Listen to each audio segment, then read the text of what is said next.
अब बेटा इस प्रॉब्लम में यहाँ पे क्या लिखा है कि ए नॉट से लेकर ए फाइव तक एक रेगुलर हेक्सागन है और ये एक सर्कल के अंदर इंस्क्राइब्ड है और सर्कल की रेडियस कितनी है 1 है। तो जैसे मान लो मैंने एक सर्कल बना दिया, सर्कल ऑफ यूनिट रेडियस, और इसके अंदर अगर एक हेक्सागन बना देता हूं ऐसे, कोई भी एक हेक्सागन यहाँ प्लॉट करने की, ये एक हेक्सागन जैसा कुछ बना दिया और हेक्सागन में बेटा रेगुलर हेक्सागन आएगा, ठीक है। तो ये हो गया ए नॉट, ये हो गया A one, A two, A three, A four, A five.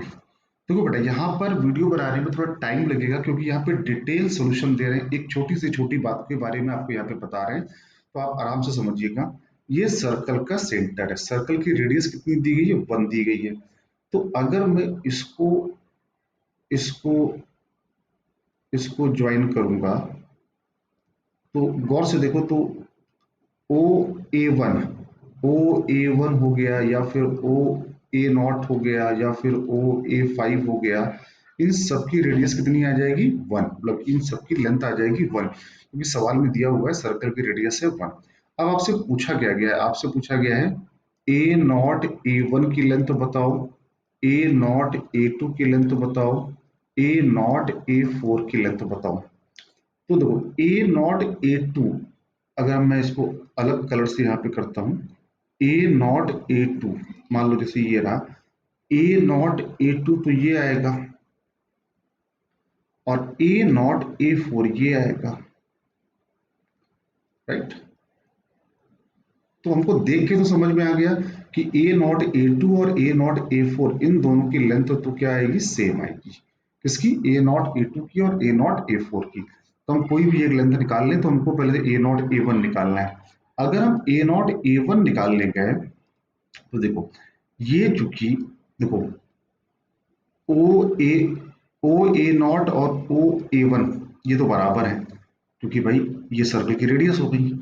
और गौर से अगर देखो तो ये चूंकि ये रेगुलर हेक्सागन है, ये पूरा एंगल कितना होगा, ये पूरा 360 होगा। और टोटल ये कितने पार्ट में डिवाइड हो रहा है अगर मैं बात करूं तो it is dividing into 6 equal parts. 6 equal part divide हो रहे हैं, 1 2 3 4 5 एंड 6। तो मैं एक पार्ट की बात करूं, मान लो अगर angle A naught O A one की बात करूं तो एक पार्ट कितना आ जाएगा 360/6, मतलब ये आ गया 60 डिग्री। तो ये एंगल आ गया 60 डिग्री।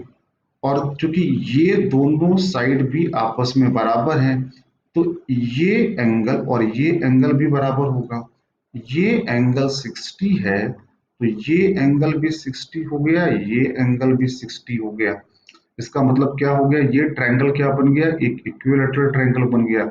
और अगर ये इक्विलैटरल ट्रायंगल है मतलब triangle O A naught A one is an equilateral triangle.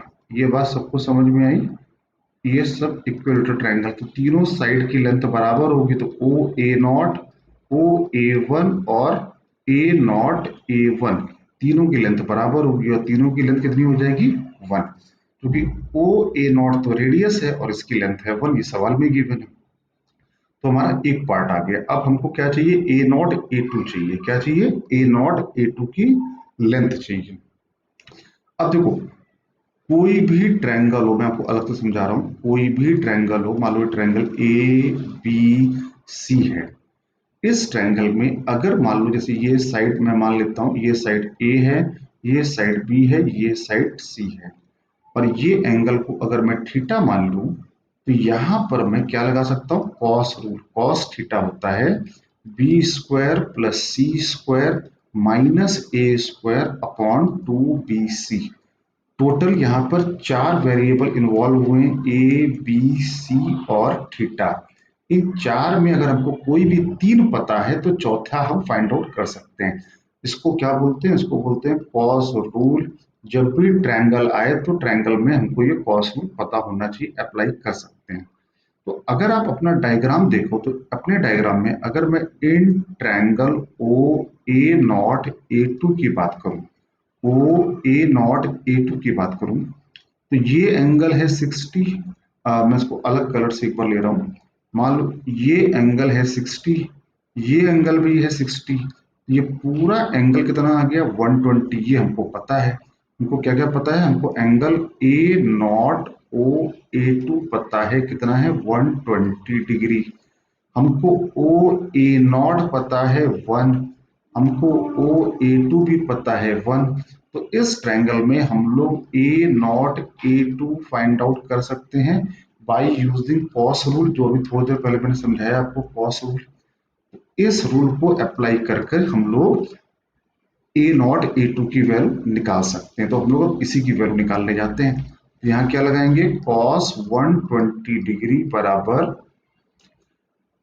O A naught का square plus O A two का square minus A naught A two का square upon twice of O A naught into O A two. Cos 120 की value कितनी होती है? तो cos 120 की value होती है माइनस कॉस 60, मतलब ये आ जाएगा -1/2। और ओ ए नॉट की वैल्यू है 1, ओ ए टू की वैल्यू है 1। ए नॉट ए टू को अभी मैं x बोल देता हूं, तो ये एक्स स्क्वायर लिखा हुआ है। ये लिखा है 2 1 इंटू 1। तो ये अल्टीमेटली कितना आ गया -1/2 बराबर 2 minus x square by two. 2 से 2 कैंसल, तो -1 बराबर 2 माइनस एक्स स्क्वायर, तो एक्स स्क्वायर बराबर आ गया 3। तो x आ गया √3। x का मतलब क्या हुआ? ए नॉट ए टू। और ए नॉट ए टू और ए नॉट ए फोर, क्योंकि ये लेंथ बराबर होगी। आइए सारे बच्चों को बात समझ में आ गई। तो हमसे जो जो तीनों बातें पूछी थी तीनों आ गया। तो A naught A one into A naught A two into A naught A four की वैल्यू क्या हो जाएगी? 1 into √3 into √3। Then the answer is 3। Answer is C part. I hope सारे बच्चों को समझ में आया होगा। डिटेल सॉल्यूशन है, आपको कहीं कुछ जाने की जरूरत नहीं है। डिटेल में जितना पता है, कोई और चैनल, ये वीडियो कहीं और देखने की जरूरत नहीं, आपको कंप्लीट सॉल्यूशन यहाँ मिलेगा।